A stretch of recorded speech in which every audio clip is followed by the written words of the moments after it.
Bonjour Eric Laven, bonjour Monsieur le Président du jury. Bonjour. Je suis très émue de voir un président en fonction et qui n'appelle pas à voter pour lui, puisque c'est toi qui vas faire voter.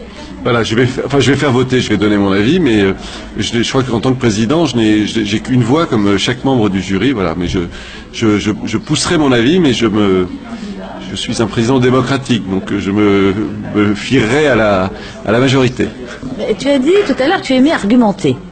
Ah bah oui, quand on prend position, il faut donner quelques arguments, donc j'argumenterai en fonction de mes choix, mais généralement, quand j'ai déjà été membre de jury, quand il y a des choses vraiment de grande qualité, il y a toujours des choses qui se dégagent.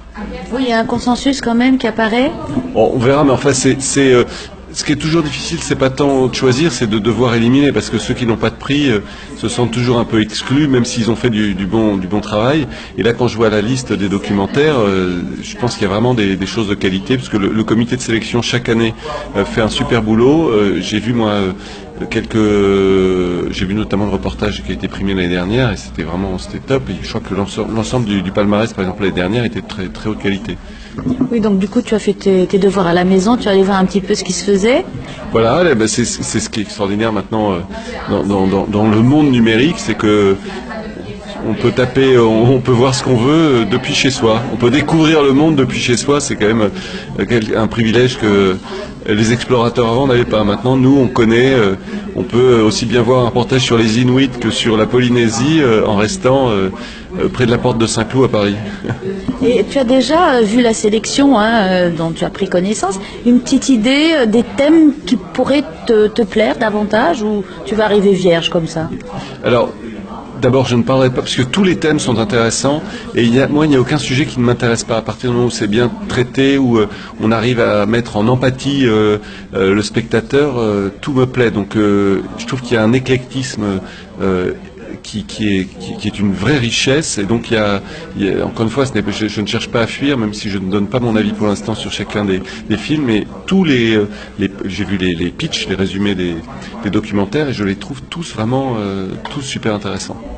Alors après, ce qui peut être gênant, c'est comment tu vas faire toi le distinguo en tant que professionnel entre le côté technique et le côté, disons, ce qui va toucher au cœur.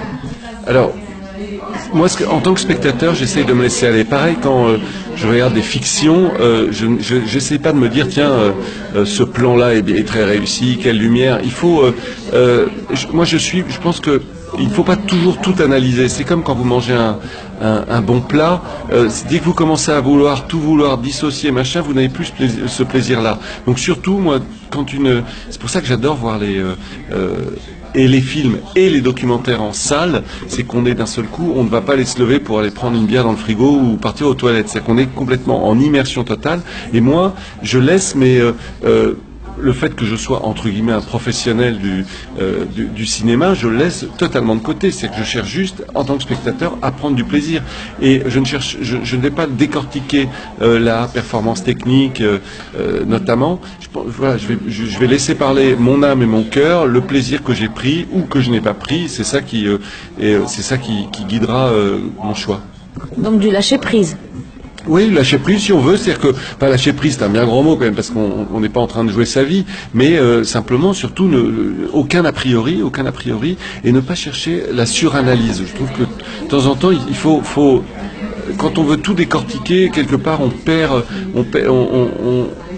le mystère et qui fait qu'on a pris du plaisir. Donc surtout, voilà, prendre ça comme un spectateur lambda dans une salle. On m'offre un spectacle, je découvre ça, et ce que je veux, c'est que ça me transporte, que ça me fasse voyager, que ça me fasse réfléchir. Voilà, mais tout ça, je ne suis pas un intellectuel. Voilà, je pense ça de manière très animale.